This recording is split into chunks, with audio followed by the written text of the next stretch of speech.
তো ইতিমধ্যেই আমরা জেনে গেছি সকলে, কিন্তু এখন একটা জিনিস নিয়ে আমাদের আলোচনা, সেটা হচ্ছে এসআইআর।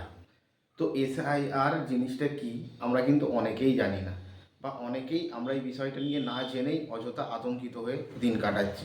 যে এই বুঝি আমাদের নাম চলে গেল, নাম বাদ চলে গেল, আমাদের বাংলাদেশ পাঠিয়ে দেওয়া হবে, এত কিছু।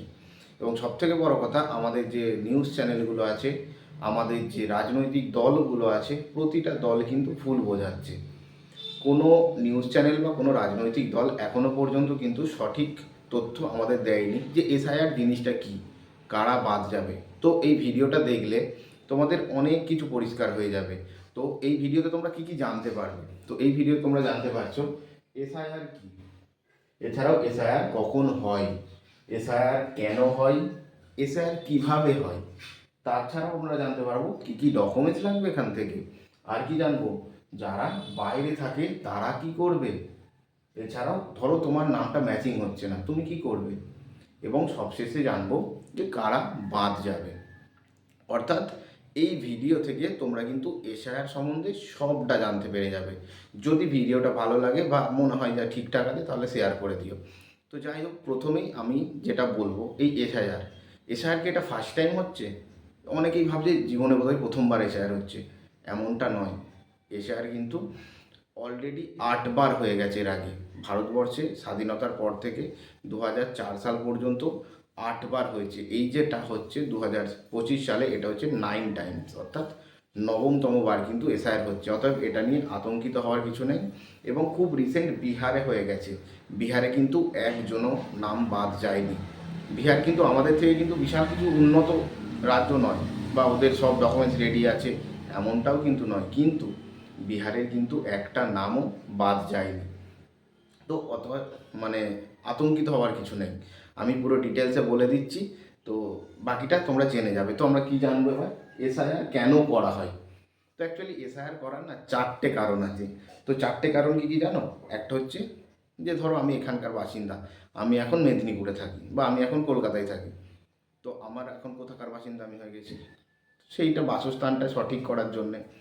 দ্বিতীয় কারণ হচ্ছে আমার দুটো জায়গায় ভোটার কার্ড আছে, আমার এখানেও ভোটার কার্ড আছে, যেমন আমার বাড়ি হুগলি, বা আমার একটা ভোটার আছে দার্জিলিংয়ে। তো আমি দু জায়গাতেই ইচ্ছা করলে ভোট দিতে পারি, এটা তো সম্ভব না।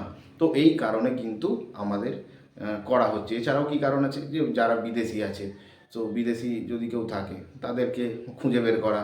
এছাড়াও যে সমস্ত মৃত ব্যক্তি, সাপোজ কেউ একটা মারা গেছে কিন্তু সে ভোটার কার্ড থেকে নামটা মোছেনি, তার ভোটার কার্ডে যেমনকার নাম তেমন রয়ে গেছে। তো এই ধরনের কিছু জিনিসকে খুঁজে বের করার জন্যই এসআইআর। এমন নয় যে এসআইআর মানে তোমাকে তাড়িয়ে দেওয়া হবে, তোমাকে বাংলাদেশ পাঠিয়ে দেওয়া হবে, তোমাকে, আর তাহলে তো মানুষকে তো আমেরিকাও পাঠিয়ে দেওয়া হতে পারতো। এগুলো বাজে কথা, অর্থাৎ এগুলোর কোনো ভিত্তি নেই। এবার যেটা আমরা জানবো, সেটা হচ্ছে এসআইআর কীভাবে হয়।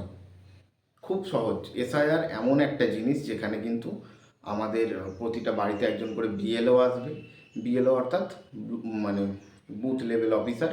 তার সঙ্গে কিন্তু অবশ্যই একটা করে বিএলএ থাকবে, মানে বুথ লেভেল এজেন্ট।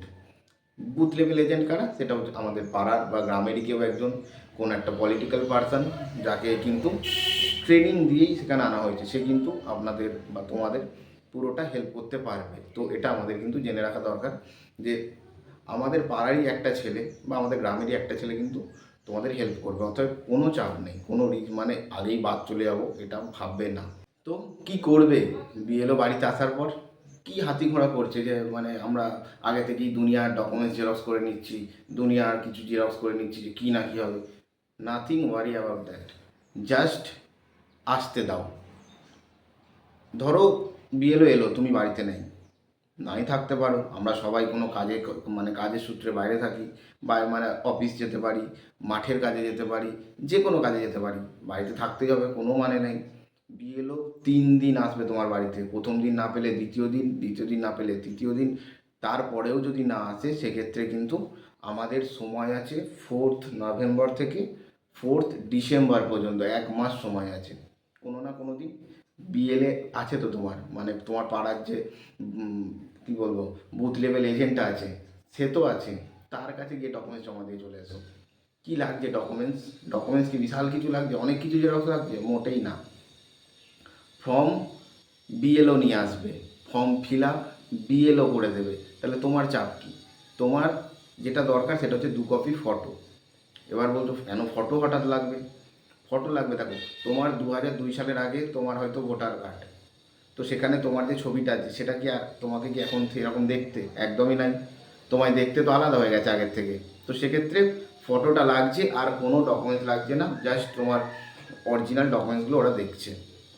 এবার তুমি ভাবছো আমার ছেলে তো বাইরে থাকে বা আমি তো বাইরে থাকি, আমি সুরাটে কাজ করি, আমি বোম্বেতে থাকি, তো আমি কী করব? তো সেক্ষেত্রেও কোনো চাপ নেই, ইলেকশন কমিশন সমস্ত ব্যবস্থা করে রেখেছে। তো তার জন্য একটা অনলাইনে ফর্ম ফিল আপ করা যাবে, মানে অনলাইন থেকে ফর্মটা তুলে ফিল আপ করে জমা দেওয়া যাবে। অর্থাৎ সবটাই সম্ভব। আগে থেকে আতঙ্কিত হবে না যে আমি তো বাইরে থাকি বা আমার বিয়ে হয়ে গেছে আমি কি করব। সেম সবাইকার জন্য, যার বিয়ে হয়ে গেছে তারও বাপের বাড়ি আছে, সে বাপের বাড়ি থেকে ওই 2002 সালের ফর্ম কালেকশন করে নিতে পারো। লোকাল বিএলএ আছে, বিএলএ অর্থাৎ পাড়ার যে ছেলেটা পলিটিক্যাল পার্সন, সে যে পার্টিরই হোক, সে তো হেল্প করবে, সে তো হেল্প করার জন্য আছে এবং সে কিন্তু ট্রেনিং নিয়েই আছে। অর্থাৎ কোনো চাপ নেবেন না, যে কোনো সমস্যার জন্য সেই বিএলএ বা বিএলও কিন্তু তোমাকে হেল্প করবে। যদি তারাও না হেল্প করে বা তাদের কাছে না হয়, সেক্ষেত্রে তাদের যারা ঊর্ধ্বতন কর্তৃপক্ষ আছে, যেখানে যাবে সেখানে কিন্তু একদম সঠিকভাবে সাহায্য করবে এই সময়টা অন্তত। অর্থাৎ কেউ বাদ যাবে না। এবার ধরুন বিএলও আপনার বাড়িতে এসেছে, আপনার কাছে পর্যাপ্ত নথি বা ডকুমেন্টস নেই, ওরা যে ডকুমেন্টসগুলো চাইছে, তো সেক্ষেত্রে আপনি কি করবেন? আপনি কি বাংলাদেশ চলে যাবেন? মোটেই না। দেখুন এই প্রসেসটা চলবে কিন্তু 1 মাস যাবত, অর্থাৎ ডিসেম্বর মাসের 4 তারিখ পর্যন্ত চলবে। তো এই প্রসেসটা চলার পরেও কিন্তু একটা লিস্ট বের করবে, তারপর থেকে কিন্তু আবারও ডিসেম্বর মাসের 9 তারিখ থেকে জানুয়ারি মাসের 8 তারিখ পর্যন্ত কিন্তু একটা অনলাইনে ফর্ম ফিল আপ করা যাবে। সেখানে কিন্তু আপনার যে কোনো একটা ডকুমেন্টস দিলেই হবে, যে আপনি সেটা স্কুলে পড়তে পারেন বা আপনি যেখান থেকে, মানে 13টা না 14টা লিস্ট আছে, এটা একটু দেখে নেবেন বা লোকাল বিএলওর থেকে জেনে নেবেন, তার মধ্যে কিন্তু আপনি অ্যাপ্লাই করতে পারেন। তো এই সমস্ত অ্যাপ্লাই হয়ে যাওয়ার পরে কিন্তু আপনাদের একটা হিয়ারিং হবে। তো সেই হিয়ারিংয়ে আপনি কিন্তু আপনার যথারীতি আপনাকে ডেকে একবার চেক করে নেওয়া হবে। আপনি মানে আমি আবারও বারবার একটাই কথা বলতে চাইছি, কেউ বাদ যাবেন না। এবার প্রশ্ন হলো কেউ কি বাদ যাবে না, তাহলে হঠাৎ কেন করলো? তাহলে এসআইআরটা কেন করছে? আরে ভাই এসআইআরটা ওরাম না, এসআইআরটা জাস্ট ভেরিফাই করা হবে ভোটার লিস্টে, আপনাকে বাংলাদেশ পাঠাবে না। তো এবার ব্যাপারটা হচ্ছে কেন করছে? কেউ তো বাদ যাবে, হ্যাঁ বাদ যাবে। কারা বাদ যাবে? দেখুন অনেক নিউজ চ্যানেল, অনেক রাজনৈতিক দল, কেউ বলবে হিন্দুরা বাদ যাবে, কেউ বলবে বাংলাদেশিরা বাদ যাবে, কেউ বলবে মুসলমানরা বাদ যাবে, এবং নিউজ চ্যানেল থেকে শুরু করে রাজনৈতিক দল কেউ কিন্তু সঠিক তথ্য দিচ্ছে না। তার মানে কি এই নয় তারা কিছু জানে না, তারা সবটা জানে, কিন্তু মানুষকে তারা বিভ্রান্ত করছে। আর নিউজ চ্যানেলগুলো তো মানে নমস্কার তাদেরকে, যে তারা এত ভালো খবর পরিবেশন করে যে সঠিক তথ্যটা মানুষকে দিতে ভুলে গেছে। তাদের কাজ হচ্ছে মানুষকে আতঙ্কিত করা। তো যাই হোক, বাদ কারা যাচ্ছে? বাদ তারাই যাবে যারা অবৈধ বাংলাদেশি মুসলমান। তো আমি কি বললাম? অবৈধ বাংলাদেশি মুসলমান। তাহলে কি হিন্দুরা বাদ যাবে না? না, কোনো হিন্দু বাদ যাবে না, এটা আমি দায়িত্ব নিয়ে বলছি। এবার বলবে কেন? কারণ হচ্ছে দেখুন, যে বাংলাদেশ থেকে এসেছে হিন্দু, আমাদের পাশে পাকিস্তান এবং বাংলাদেশ, তারা কিন্তু একদম পরিষ্কার তারা হচ্ছে মুসলমান মানে ধর্মের দেশ।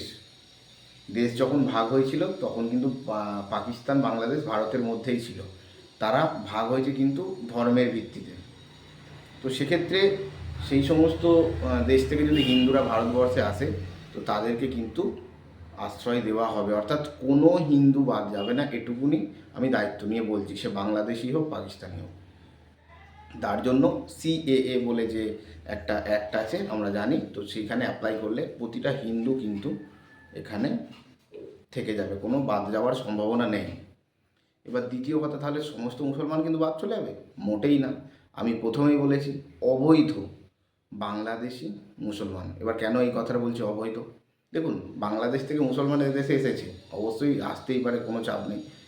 তারা যদি লিগালভাবে আসে বা লিগাল প্রসেস ফলো করে আসে, সেক্ষেত্রে ইটস ওকে। বাট যদি কেউ মানে এসে গেছে, এসে কোনো মানে সে ইললিগাল পুরোপুরিভাবে এসেছে, কেননা এটা তো আবারও বলছি আমাদের দেশে যখন ভাগ হয় তখন কিন্তু ধর্মের ভিত্তিতে ভাগ হয়েছিল। সো বাংলাদেশে মুসলমানদের তো আর অত্যাচার করবে না, হিন্দুদের অত্যাচার করে ভারতে আসতে পারে, কিন্তু বাংলাদেশে মুসলমানদের তো আর অত্যাচার করে আসবে না। অতএব তাদের কিন্তু প্রপার রিজন নেই।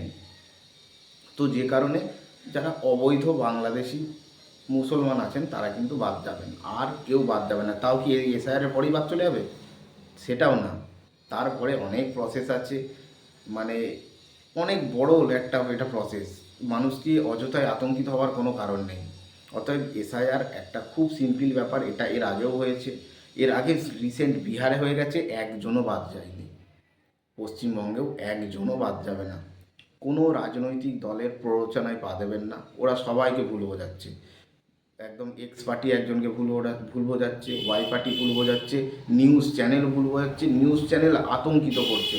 নিউজ চ্যানেল দেখবেন না, মানে সুস্থ থাকবেন। নিউজ চ্যানেল যত কম দেখবেন তত সুস্থ থাকবেন, কেননা ওরা কিন্তু পুরোটাই মানুষকে ভুল বোঝায়। আবারও বলবো ভিডিওর শেষে, আতঙ্কিত হবেন না। এসআইআর একদম খুব সিম্পল একটা জিনিস, এটা শুধুমাত্র আমাদের যে ভোটার লিস্ট আছে সেটাকে সংশোধন করা হচ্ছে, আর কিচ্ছু নয়। আর ডকুমেন্টস নিয়ে বেশি চিন্তা করবেন না, বাড়িতে আসবে বিএলও, তাদেরকে সহযোগিতা করবেন, তারাই সবটা করে দেবে। যদি কিছু না বুঝতে পারেন সেক্ষেত্রে বিএলএ আছে, বিএলএ আপনাকে হেল্প করবে। বিএলএ অর্থাৎ আপনার পাড়ার যে পলিটিক্যাল পার্সনটা আছে সে কিন্তু আপনাকে হেল্প করবে। সেক্ষেত্রেও যদি আপনি হেল্প না পান, আপনার ঊর্ধ্বতন কর্তৃপক্ষ আছে, বিডিও আছে, এসডিও আছে, তো যেখানে খুশি আপনি যেতে পারেন, সবাই আপনাকে হেল্প করবে। অযথা আতঙ্কিত হবেন না। হ্যাঁ, ভিডিওটা একটু বড় হয়ে গেল। এরপরেও যদি কোনো তথ্য মনে হয় যে জানার আছে, আমাকে কমেন্ট করবেন, আমি আপনাদের পুরো ডিটেলস বলে দেব। আর ভিডিওটা এই পর্যন্তই। যদি মনে হয় যে আপনার কিছু উপকার হলো এটা থেকে, তো শেয়ার করে দেবেন। আতঙ্কিত হবেন না, ভালো থাকবেন।